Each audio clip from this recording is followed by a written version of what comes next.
sprievodkyňa, tak privádzam ti dve členky družiny veveričiek.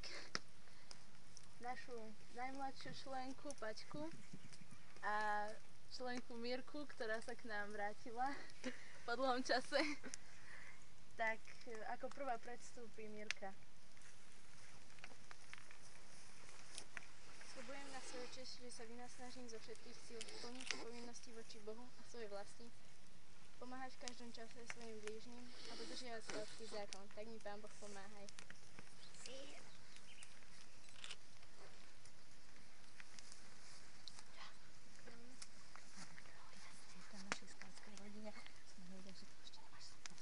Dobre, ešte. To ďalšia Paťka.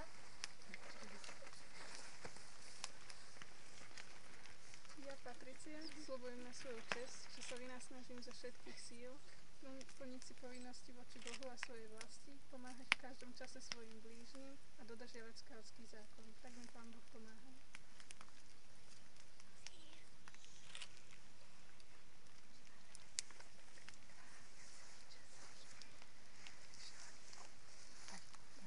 Vítam ťa v našej skátskej rodine, ty chodíš na skáte ešte krátko, ale dúfam, že sa ti teda zapáči a čo som Bože, Agatka, niekomu odovzdá,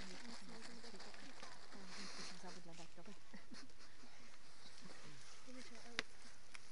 Poďte, ideme si dať. Poďte.